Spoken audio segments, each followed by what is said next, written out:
ಮುಂಬರುವ ಮಾರ್ಚ್ 14ರಂದು ಶನಿವಾರ ಈ ಸಾಲಿನ ರಾಜ್ಯ ಸರ್ಕಾರದ 2026-27ನೇ ಸಾಲಿನ ಬಜೆಟ್ ಮಂಡನೆಯಲ್ಲಿ ಉಡುಪಿ ಜಿಲ್ಲೆಯನ್ನು ಕಡೆಗಣಿಸಿದಲ್ಲಿ ಒಂದು ಬೃಹತ್ ಪ್ರತಿಭಟನೆಯನ್ನು ಹಮ್ಮಿಕೊಂಡಿದ್ದೇವೆ. ಅಂದ್ರೆ ಬರುವ 14ನೇ ತಾರೀಕು ಶನಿವಾರದಂದು ಈ ಪ್ರತಿಭಟನೆ ನಡೆಯಲಿದೆ.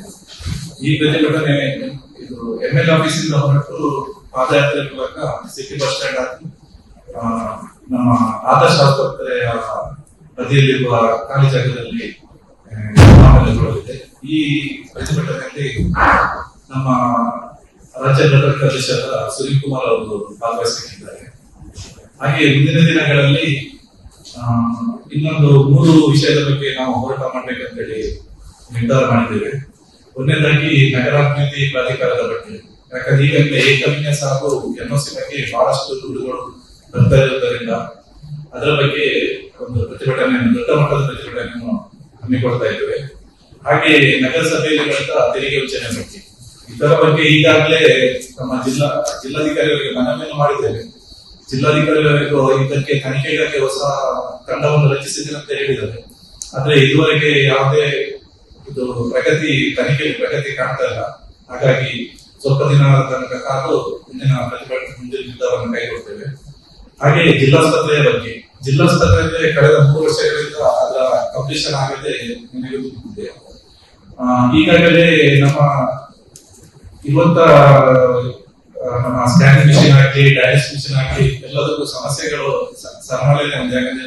ಪ್ರತಿ ಸತಿ ಸಹ ಡಯಾಲಿಸಿಸ್ ಪ್ರಾಬ್ಲಮ್ ಇರುವುದು, ಸ್ಕ್ಯಾನಿಂಗ್ ಪ್ರಾಬ್ಲಮ್ ಇರುವುದು. ಹಾಗಾಗಿ ಬಜೆಟ್ ನಲ್ಲಿ ಇದಕ್ಕಾಗಿ ಹಣ ಮೀಸಲಿಟ್ಟು ಸಹ ಆದಷ್ಟು ಬೇಗ ಮಾಡಬೇಕಂತ ವಿನಂತಿಸಿಕೊಳ್ತಿದ್ದೇವೆ. ಹಾಗೂ ಅದರ ಬಗ್ಗೆ ಆಗದಿದ್ರೆ ಮುಂದಿನ ಹೋರಾಟದ ಬಗ್ಗೆ ನಿರ್ಧಾರವನ್ನು ಮಾಡಲಾಗಿದೆ. ಇವತ್ತು ಜಿಲ್ಲಾಧಿಕಾರಿ ಆಡಳಿತಾಧಿಕಾರಿಯಾಗಿರುವಂತಹ ನಗರಸಭೆ ಇವತ್ತು ಲೋಕಾಯುಕ್ತರು ಬಂದು ಕೂತ್ಕೊಳ್ಳುವಂತ ವ್ಯವಸ್ಥೆ ಇದೆ. ಮೊನ್ನೆಯಷ್ಟೇ ಒಂದು ರೀತಿಯಲ್ಲಿ ಉಡುಪಿಯ ಜನರಿಗೆ ಅವಮಾನ ಮಾಡುವ ರೀತಿಯಲ್ಲಿ ಉಡುಪಿಯ ಜನರು ಬುದ್ಧಿವಂತರು ಆದರೆ ಎಲ್ಲ ಕಲಕಾಗ್ತಿರ್ತಾರೆ ಅಂತೇಳಿ ಉಡುಪಿಯ ಜನರಿಗೆ ಅವಮಾನ. ಯಾರು ಅಧಿಕಾರಿಗಳಿದ್ದಾರೆ ಅವರು ಯಾರು ಈ ಉಡುಪಿ ಜಿಲ್ಲೆಯವರು, ಅವರನ್ನು ಹೊರಗೆ ಅವರು ಮಾಡಿದ ಕರ್ಮಕಾಂಡಕ್ಕೆ ನಾವು ಉಡುಪಿಯವರು ಮರ್ಯಾದೆ ಕೇಳಿಕೊಳ್ಳುವಂತ ಕೆಲಸ ಆಗಿದೆ. ತೆರಿಗೆ ವಿಷಯಕ್ಕೆ ಬಂದ್ರೆ ಜನರು ತೆರಿಗೆ ಕಟ್ಟಿದ್ದನ್ನ ರಸೀದಿಯಾಗಿ ಬ್ಯಾಂಕಿನ ಸೀಲ್ ಆಗಿದೆ. ಆದ್ರೆ ನಗರಸಭೆಯ ಸೀಲ್ ಇಲ್ಲ.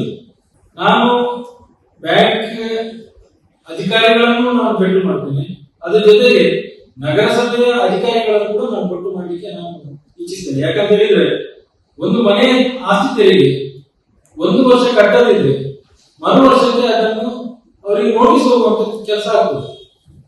ಆದ್ರೆ ಇದು ನಿರಂತರವಾಗಿ ಆಗ್ತಾ ಇದೆ ಅಂದ್ರೆ ನಗರಸಭೆ ಯಾವ ಒಂದರ ಅಧಿಕಾರಿಗಳು ಭಾಗಿಯಾಗಿದ್ದಾರೆ ಅಂತ ನಮಗೆ ಸಂಶಯ ಕೊಡ್ತಾರೆ. ಮತ್ತು ಯಾರು ಈ ಬ್ಯಾಂಕಿನ ಸೀಲ್ ಹಾಕಿದ್ದಾರೆ, ಯಾರು ಈ ಆಸ್ತಿ ತೆರಿಗೆಯನ್ನು ಬರೀಲಿಕ್ಕೆ ಹೊರಗೆ ಕೂತಿದ್ದಾರೆ ಮತ್ತು ಅದರ ಜೊತೆಗೆ ನಗರಸಭೆಯ ಒಳಗಿರುವಂತಹ ಅಧಿಕಾರಿಗಳು ಇದರಲ್ಲಿ ಭಾಗಿಯಾಗಿರ್ಬೇಕು. ಹಾಗಾಗಿ ಇದು ದೊಡ್ಡ ಮಟ್ಟದಲ್ಲಿ ತನಿಖೆ ಆಗಬೇಕು. ಯಾಕಂದ್ರೆ ಇದು ಕೋಟಿಗಟ್ಟಲೆ ತೆರಿಗೆಯನ್ನು ವಂಚಿಸಿದಂತ ಪ್ರಕಾರ ಆಗಿರ್ಬೋದು ಅಂತ ನಮ್ಗೆ ಅನಿಸ್ತದೆ. ಅದ್ರ ಜೊತೆಗೆ ನಾವು ಬಹಳಷ್ಟು ಬಾರಿ ಈ ಬಗ್ಗೆ ಜಿಲ್ಲಾಧಿಕಾರಿಗಳಿಗೆ ನಗರದ ವತಿಯಿಂದ ಮನವಿ ಕೊಟ್ಟಿದ್ವಿ. ಒಂದು ಜಿಲ್ಲಾಧಿಕಾರಿಯವರಿಗೂ ಅವರಿಗೊಂದು ಬದ್ಧತೆ ಇರಬೇಕು. ಸಾರ್ವಜನಿಕರ ದುಡ್ಡು ಲೂಟಿಯಾಗಿದೆ, ಈ ಹಣ ಎಲ್ಲಿ ಹೋಗಿದೆ, ಯಾರ ಕೈಗೆ ಹೋಗಿದೆ, ಯಾರ ಮನೆಗೆ ಸೇರಿದೆ ಅನ್ನುವಂಥದ್ದು ಜಿಲ್ಲಾಧಿಕಾರಿಗಳು ಸಾರ್ವಜನಿಕರಿಗೆ ಪ್ರಕಟಿಸಬೇಕು. ಯಾಕಂದ್ರೆ ಹಣ ಕಟ್ಟಿದ ಹೊರತು ಹಣ ಅಲ್ಲಿ ನಗರಸಭೆ ಸಿಕ್ಕಿಲ್ಲ ಅಂದ್ರೆ ಮತ್ತು ಯಾವ ತೆರಿಗೆಯಲ್ಲಿ ಅಲ್ಲಿ ಬಾಕಿ ಇದೆ ಅವರಿಗೆ ತಕ್ಷಣ ನೋಟಿಸ್ ಕೊಡುವಂತ ಕೆಲಸವನ್ನು ರಾಜ್ಯ ಮಾಡಬೇಕು.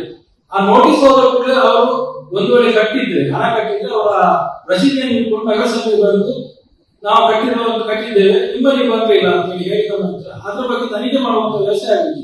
ಆದ್ರೆ ಜಿಲ್ಲಾಧಿಕಾರಿಗಳು ಬಹಳ ಮೌನ ವಹಿಸಿದ್ದಾರೆ. ಅದು ಯಾಕಂತ ಗೊತ್ತಾಗ್ತಾ ಇಲ್ಲ. ಬಜೆಟ್ ಬಗ್ಗೆ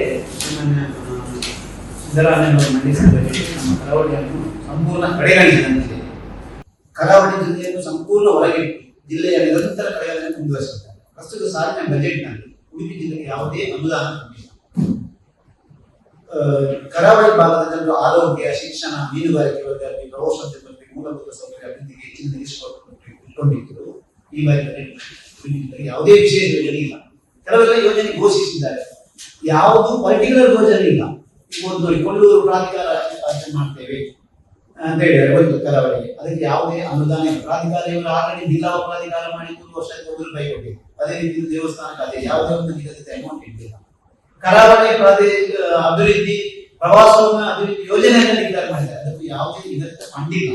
ಅಂದ್ರೆ ಮಾಡಿಲ್ಲ ಅಂತ ಆಗ್ಬೇಕಂತ ಹೇಳುವ ಉದ್ದೇಶಿಸಿಕೊಂಡು ಅದು ಸಹ ಜನರಿಗೆ ಬಿಟ್ಟಿದೆ, ದುಡ್ಡು ಪ್ರೊವೈಡ್ ಮಾಡಿದ್ರೆ ಅಭಿವೃದ್ಧಿ ನಿಗಮ ಮಾಡಿ ಯೂಸ್ ಇಲ್ಲ. ಅದೇ ರೀತಿ ಅದನ್ನು ಮಾಡಿಲ್ಲ, ಅದು ಮಾಡಿದ್ದು ಮೀನುಗಾರಿಕೆಗೆ ಬೇಕಾದಂತ ಇದು ಮಾಡ್ತೇವೆ.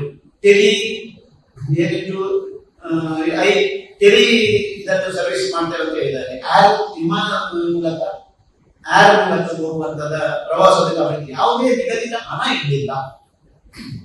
ಆಲ್ರೆಡಿ ನಮ್ಮ ನದಿಯಲ್ಲಿ ಪ್ರವಾಸೋದ್ಯಮ ಅಭಿವೃದ್ಧಿ ಮಾಡ್ತೇವೆ ಅಂತ ಹೇಳಿ ನದಿಗೆ ಬೇಕಾದಂತ ಅಡಗಲು ವಗೈರೆ ಲಾಸ್ಟ್ ಬಜೆಟ್ ಅಲ್ಲಿ ಘೋಷಿಸಿದ್ದಾರೆ. ಅದಕ್ಕೆ ಇವತ್ತು ಸಹ 1 ರೂಪಾಯಿ ಘೋಷಣೆ ಆಗಿದೆ. ಅದಕ್ಕೆ ಇದು ಸಹ ವೇಸ್ಟ್ ಆಗಿ ಹೋಗ್ತದೆ ಅಂತ ನಮ್ಮ ಖಂಡಿತ ಹೇಳ್ತೇವೆ. ಯಾವುದೇ ಹಣ ನಿಗದಿ ಮಾಡಿದ್ರೆ ಘೋಷಣೆ ಮಾಡಿ ಪ್ರಯೋಜನ ಬೇಕಂದ್ರೆ ಯಾವುದೂ ಇಂಪ್ಲಿಮೆಂಟ್ ಆಗಿಲ್ಲ. ಎಷ್ಟು ಅಭಿವೃದ್ಧಿ ಪ್ರಾಧಿಕಾರ ಮಾಡಿದ್ರಿಂದ ಅದರ ಬದಲಿಗೆ ಸಾಲ 1,32,00,000 ಸಾಲ ತಂದು ಕೇವಲ ಏನ್ ಹೇಳ್ತಾರೆ, ಜನರು ತೃಪ್ತಿಪಡಿಸಿ ಅಲ್ಪಸಂಖ್ಯಾತ ಬಹುಸಂಖ್ಯಾತರ ಡಿವೈಡ್ ಮಾಡಿ ಬೇರೆ ಕೇಳ. ಮತ್ತೆ ಕೆಲವು ಜಿಲ್ಲೆಗೆ ಪರ್ಟಿಕ್ಯುಲರ್ ಆಗಿ ಕೊಟ್ಟಿದ್ದಾರೆ. ಬ್ಯಾಂಗ್ಳೂರು ನಗರಕ್ಕೆ ಇಲೆಕ್ಷನ್ ಬರ್ತಾ ಉಂಟು, ತುಂಬಾ ಅನುದಾನ ಕೊಟ್ಟಿದ್ದಾರೆ.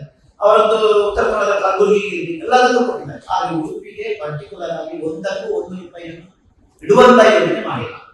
ಇದನ್ನು ಬಿಜೆಪಿ ಖಂಡಿಸ್ತದೆ. ಚೊಂಬು ಅಂದ್ರೆ ನಾವು ಹೇಳಿದಾಗ 2-3 ಯೋಜನೆ ಡಿಕ್ಲೇರ್ ಮಾಡಿದ್ರೆ ಅಷ್ಟೇ, 1 ರೂಪಾಯಿ ಅನುದಾನವನ್ನು ತೆಗೆದಿಲ್ಲ. ಇದು ಡಿಕ್ಲೇರ್ ಆಗಿ ಉಳಿಯುತ್ತದೆ, ಖಂಡಿತ ಉಳಿಯುತ್ತದೆ. ಹಾಗಾಗಿ ಸಿದ್ದರಾಮಯ್ಯ ಅವರು ನಮ್ಮ ಸಂಪೂರ್ಣ ಜಿಲ್ಲೆಯನ್ನು ಕಡಿಮೆ ಬಿಜೆಪಿ ಶಾಸಕರು ಇರ್ಬೋದು ಅಥವಾ ನಮಗೆ ಹೆಚ್ಚಿನ ಓಟ್ ಬರೋದಿಲ್ಲ ಅಂತ ಕಾರಣ ಹೇಳಿದ್ದಾರೆ ರಾಜಕೀಯ. ಸೊ ಇದರಿಂದಾಗಿ ನಾವು ಇದನ್ನು ಪ್ರತಿಭಟಿಸ್ತೇವೆ ಅಂತ ನಿರ್ಧಾರ ಮಾಡಿ ವಿಷಯ ಅಂತ ಹೇಳಿ ಪ್ರತಿಭಟನೆ ಹಮ್ಮಿಕೊಂಡಿದ್ದೇವೆ.